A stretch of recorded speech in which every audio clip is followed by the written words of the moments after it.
Бид энэхүү хичээлдээ дэлхийн бүх үеийн түүхэндх хамгийн алдартай үйл явдлуудын нэгийг ярилцъя.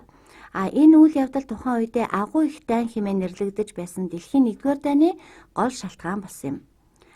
Энэ үйлдэлийн цаад учир нь 1908 онд Австри-Унгарын эзэнт гүрэн Босни-Герцеговиныг албан ёсоор булан эзэлснээс эхэллээ. Энэ бүс нутгийг 1800-аад оны сүүл үед Отtomаны эзэнт гүрэн шахагдан гарснаас хойш Австри-Унгарын эзэнт гүрэн ноёрхож байсан хэдий ч 1908 онд албан ёсоор булан эзэлсэн юм.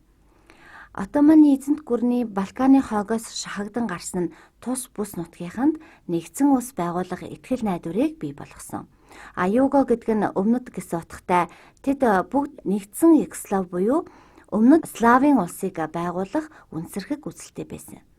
Гэвч ирээдүйн тэрхүү нэгдсэн улсын чухал ач холбогдолтой хэсгийг 1908 онд Австри-Унгарын эзэнт улс булан эзэлсэн.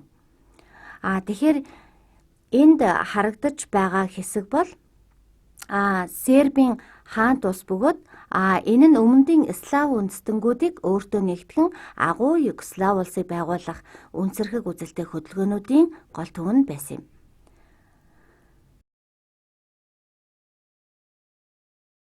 За одоо харин 1914 оны үйл явдлуудыг авч үзье. 1914 оны 6 дугаар сарын 28 нь түүхэндх хамгийн алдартай өдрийн нэг. Учир нь энэ өдөр хунтайж Франц Фердинанд түүний эхнэр Софиягийн хамт булан эзлэгдсэн Босни улсын Сараево хотод айлчилж байжээ. Тэгэхээр энэхүү айлчлалын үеэр Сербийн хаант улсын хэт үнсэрхэг үзэлтний нийгэмлэгтэй холбоотой залуу босничууд гэх бүлгийнхэн халдлага зохион байгуулахаар төлөвлөж байсан байна. Энэ нь их сонирхолтой түүх болон үлдсэн л дээ.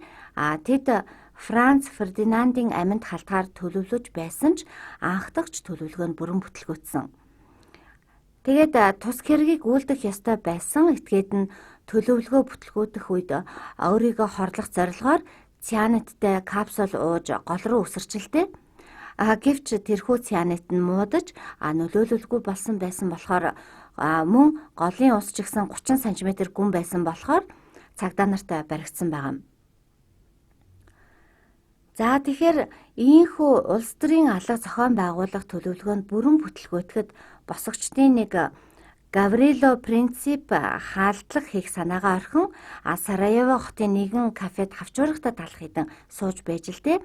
Гэтэл энэ үеэр Франц Фердинандын цувааны чиглэлд алдаа гарч тэгээд тэд буруу замаараа ороод Гаврило Принципийн яг хажуугаар явах болсон байгаа. Тэд тухайн өдөр халдлага болсныг санаж их анхааралтай байх ёстой байсан ч ийхүү буруу замаар явах болсон. Гаврило Принцип идэж байсан хачиртай талхаа орхин гарч хунтайж Франц Фердинанд болон Софиягийн машин явж байсан зүг рүү алхаж эхэлсэн. Харин жолооч нар илүү аюул багтаа замаар явах ёстой байтал буруу замаар орсноо гинэт мэдэж буцаж ирэхээр оролдож эхэлсэн нь байдлыг бүр уламд ортуулсан байгаа. Учир нь яг эргэх гэж оролдох энэ үед машины хөдөлгүүр унтарсан. Тэгээд Гаврило Принцип энэ үед зүгээр л алхаж очоод Франц Фердинанд болон Софияг буудах боломжтой болсон байгаа. Тэгэхээр энэ үйл явдал ямар чухал ач холбогдолтой талаар авч үзье л дээ.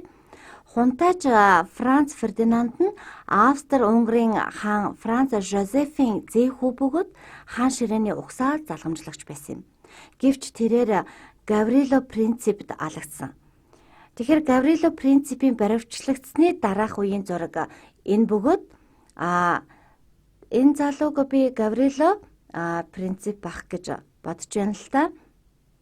Энэ үйлдэл нь Югославийн үнсэрхэг үзэлтнүүдийн хөдөлгөөнтэй хэрхэн холбогдож байгааг бид түүний баригдсныхаа дараа хэлсэн үгнээс харж болох юм.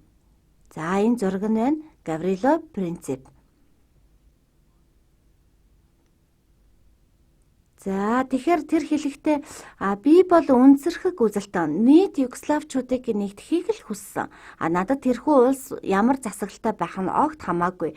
Гагцхүү Австриас тусгаар байх ёстой гэж л хэлсэн.